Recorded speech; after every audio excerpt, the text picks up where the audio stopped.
Hey man, Young Shard in the building, man. Y'all already know what's going on, man. You know what I'm saying? Follow me, man, on IG, man. Shard 3300, man. You know what I'm saying? Got a new song. Link in my bio, man, called Dummy, man. That whole fire, man. Y'all fuck with me, man. Fuck with the kid, man. Hiram Clarke Family, man. We represent. Y'all know what the fuck going on, man. You know what I'm talking about? Be Rabbit, you know what I'm saying? Hiram Clarke Family, you know what I'm saying? Bound 100 Blood, you know what it is, man. We gonna keep it representing. Stay down, stay come up.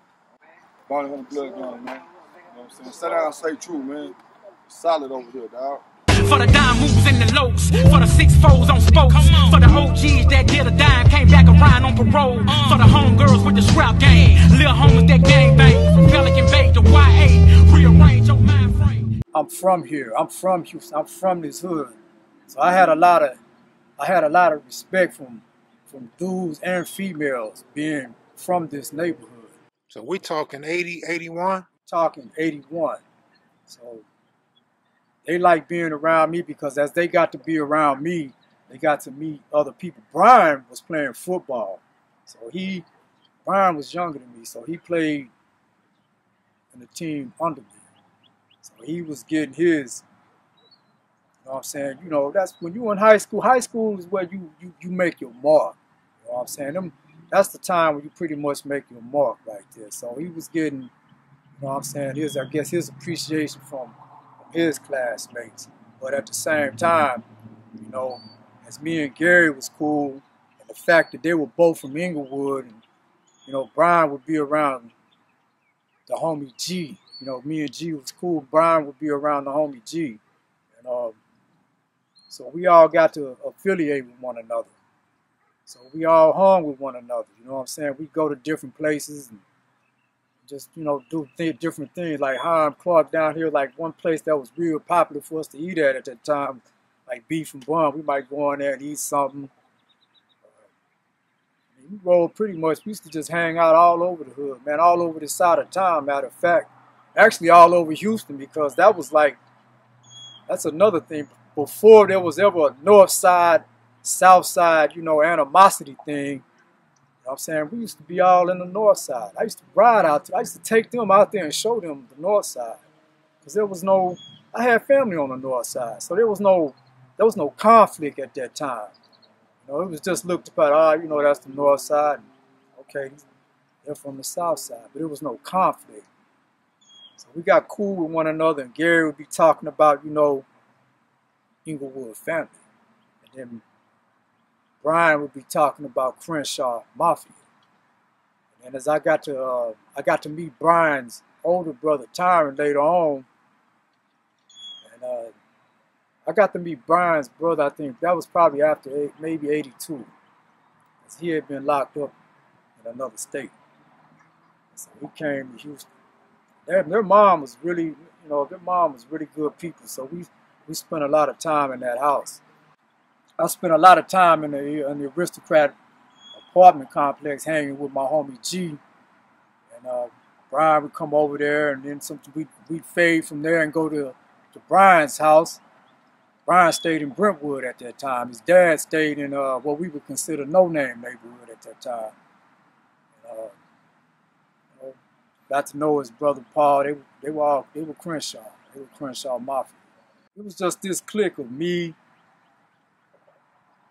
and my homie G, the Oliver family, and the Tatums, and my brother Brandon, and my homie Albert, Big Al. You know what I'm saying? Al was a lot younger than us, but Al was there from there. I can't leave Al. Forgive me, Al. I thought you was going to be here this day too, but I can't forget Al was like 4 or 5, you know, 4 years younger. But Al was there from day one. And, so my homie Flip, and then you know, various other partners of mine, they would be around us, but they didn't necessarily embrace, you know, the fact that, you know, to become blood. I like the concept because the way it was brought to me is that, you know what I'm saying, we talking blood is because we all one people. You know what I'm saying? Blood was was brought to me in the fact that it was a unifying factor. We all black and we all one blood. And that resonated because, you know, coming out of the 70s, being a 60s baby, you know, the Black Panther Party had a major impact on the black community. And one of my aunts, here come one of the slab line, one of my aunts, she was a member of the Black Panther Party. That's not, you know, I don't, it might be some of his people, but that ain't none of them. Black Panther Party had influence on the black community. Yeah, Black Panther Party had an influence on the black community, and I was always kind of like impressed with the whole concept of just seeing a lot of brothers coming together. And as a kid, you know, my parents were, you know, coming out of that era, so anything that was about black people coming together and, you know, unifying and uplifting, you know, my family would go to those things. I would be a part of that. And, I mean, I was aware of those things. I wasn't necessarily, really heavily informed. But I would go to school as a youngster with dashikis on and black fists. So it was just interesting the way that, you know, the two homies were presenting, you know, the concept of what blood is to me at that time.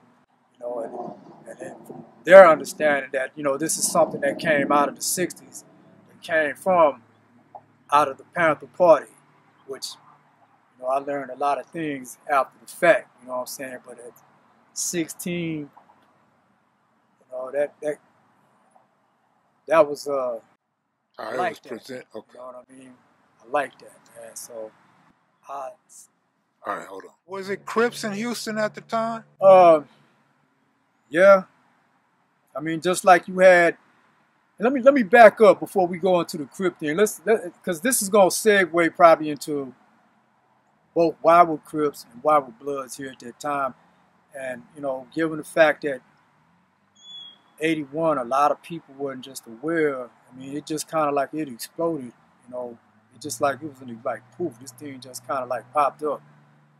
The reason why the homies moved here and their moms moved here is because they were trying to get them away from the situation that had just, you know, in their moms' eyes proliferated. I can't even get the term proliferated out of in Los Angeles, because their reason for being in Los Angeles was for a better life, to get away from the things that they had dealt with, I guess, growing up here in the 60s. The early 70s here in Houston, or Texas, just period. Actually, the homie's mom is, the homie G's mom was from the motherland. I imagine some of the Crips came out here the same way. Like, for instance, there was a guy named Reese. G, you know what I'm saying, had words with him, had a conversation with him. Because we happened to see homeboy posted up on the wall, pretty much, you know, at Madison, a school. It looked like a prison wall. He was just posted up on the wall in the hallway. He had his blue rag. He had on a blue Adidas top. He had on some brown Dickies. And, a lot of people at Madison wasn't hip to the Dickies at that time. He had on some blue Adidas, I want to say, either blue Adidas or Pumas. I'm trying to remember. I think they were Pumas, blue and white Pumas. And then the homie G walked up to him and was like, "What's up, homie? Where you from?" The homie was real proud, man.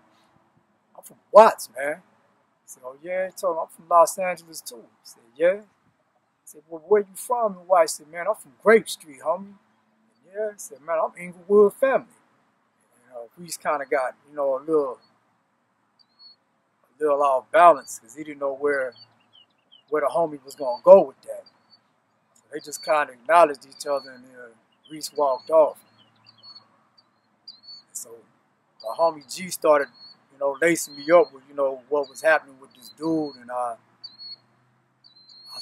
began over the next weekend began to observe that he had some other dudes that was, you know, affiliated with him. They were, you know, they had their little clique and their bond and their friendship. I particular guys he was, cool with. I never, these weren't dudes that were on the football team. They didn't, I didn't know of them as having the, what I'm saying, the hood-wide respect in terms of, what I'm saying, like I did.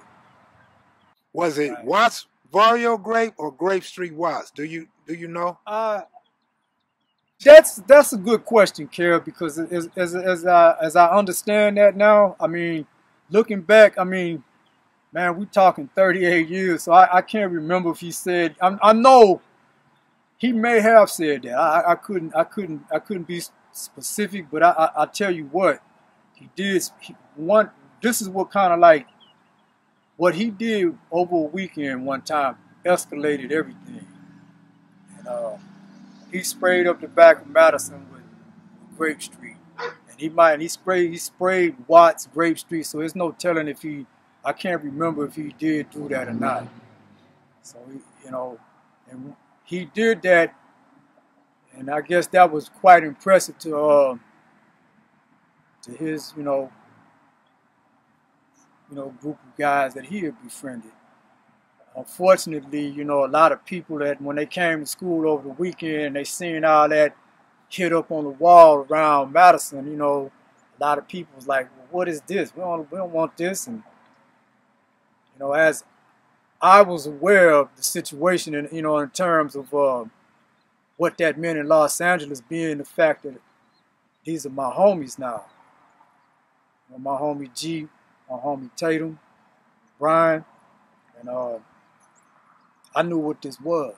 So as I'm sharing this information with brothers that I'm cool with, what I'm saying? They like, fuck that shit, man. We ain't going for that shit, man. Ain't nobody finna just hit up nothing from, somewhere else, and we'll do our own thing. I'm like, yeah, I'm sharing with them what, this is what I'm affiliated with now. I'm rolling with this here. I dig this. I appreciate that. So I get a lot of questions about, what is that all about? So I share that with some of the homies. It's kind of crazy, man, because a couple of my partners that really had my back, man, like during those times. Lil Rob, he really had my back, and Smitty had my back. All the brothers out of the manor had my back, like they had my back like a motherfucker. I remember at one point I had kind of told them, like, yeah, to be down with this, I'm kind of wrong for that. I was, we jug each other, I'm like, you get on with this, y'all all got to bring me $20, and I'm going to bring you this red rag, and when I give you this red rag, it's on. So they were willing to do that, and I kind of pretty much like, nah, man, that ain't what's up. You ain't got to get down like that, man. But, I mean, we still who we are, and the same like we was when I had your back and y'all had my back doing anything else, So you're considered the founder or one of the founders? As far as Houston would be concerned, far as I don't even want to just, far as Hiram Clarke and the South Side, yeah. Far as someone from Hiram Clarke, yeah. And I don't remember, 81. We saw no others out there like that.